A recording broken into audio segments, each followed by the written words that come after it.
Thank you very much. And Director General ICRISAT, Kristen Gate, Michigan State University, and even the sister concerned representatives, International Water Management Institute, International Rice Research Institute, and RC and MG members. Most importantly, the partners from the National Agriculture Research Systems, colleagues from state agriculture universities, and also the other national, the NGOs, and other civil society organizations. Let me extend my warm welcome on behalf of ICRISAT as well as the Knowledge Sharing and Innovation Program. Let me very briefly tell you what we are going to do in coming 4 days. And we have had an opportunity to know each other, and also you had an opportunity to learn about what we are doing in the Knowledge Sharing and Innovation Program, at the same time at ICRISAT also about research program activities. You had an opportunity to look at the field activities and different experimental labs also. That provides you what overall we are doing here.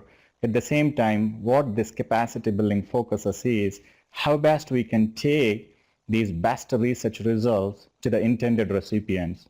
Those may be extension agents, those may be faculty members or the students, most importantly the primary producers, the smallholders who are contributing to the global food security.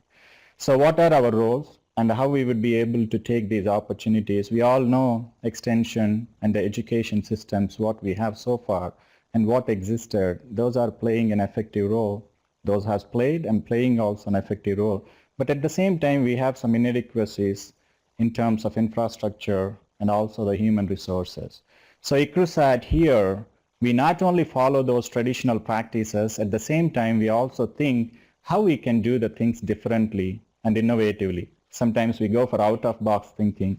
That's where we started using or applying information and communication technologies in various processes. That includes the data management, and even that includes the capacity building activities, and also how best we can share these research results effectively to various stakeholders and also to our donors and funders also. So we have divided this program into 3 different areas. One is the open data and knowledge solutions, which is starting from today. That's the first category. What essentially this particular program covers, how best we can share the validated data sets to the intended recipients, and also how we can process that one to transform that one into information and education services, and see the ways to unlock this potential by using open access repositories and open access methods, which became the recent interest of many development organizations in the recent years. So you will be able to learn, end of this particular session, how to design and develop these institutional level repositories, and how do you need to design and develop implementation and the policy guidelines for executing these activities at your respective organizations. Then at the same time, immediate after that one, and today and tomorrow, you will be focusing on that particular component. And the next day, you will get a flavor how you can make these tools and the techniques available to reach out this wonderful information and knowledge what we produce out of our research results to the smallholder agriculture under the umbrella of ICT for development. And the other component, the third part, is innovations in capacity building. This is emerging in a bigger way. For example, you all people were here. This is every year we organize this activity. The interesting thing is last year we supported almost all the participants because of the interest and the importance of this activity. We have almost like 5 self-sponsored participants from Bagalkot Horticulture University.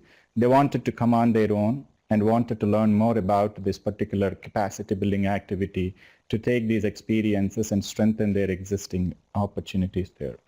In addition to that one, we have launched 2 new initiatives. That's Green Sim, and we are also combining that one with the Green Phablet initiative to further strengthen the extension systems and also to bring remarkable differences or the systematic changes in Indian agriculture education system as well as the global agriculture education system, how we can take advantage of very, very recent initiatives like massive open online courses for agriculture professionals. On the 4th day, you all will be participating in a launch event of MOOCs for agriculture professionals and also National Academy for Indian Agriculture. On that afternoon, we are seeing based on your interest and also based on your commitment, how you can become part of this bigger initiative by contributing to the learning modules or bringing some experiential learning methods, creating the groups. That afternoon, Kristen Gates is here, and she has developed some proven successful methodologies and approaches in that particular part of the world, how best we can customize those successful experiences in this particular part of the world. That's essentially sum and substance what we are going to do in these 4 days. But most importantly, why we are doing this kind of capacity building programs. We've been developing these platforms and effectively using in our processes and systems. At the same time, we always see our partners bring wonderful opportunities, and also we see them, they are the valued contributors in most of our activities. Unless and until we reach these wonderful opportunities to your doorsteps, into your organizational processes and activities, we may not be able to see those greater impacts, essentially may not be able to contribute to that global food security, to contribute to the biggest mission what we have, to feed 9.2 billion people by 2050. Thank you. With that initial information and providing the details about the capacity building program, now I request Kristen Gates to say few lines like what we are going to do in that massive open online courses and how we are bringing the changes in the innovations in capacity building. Thank you all.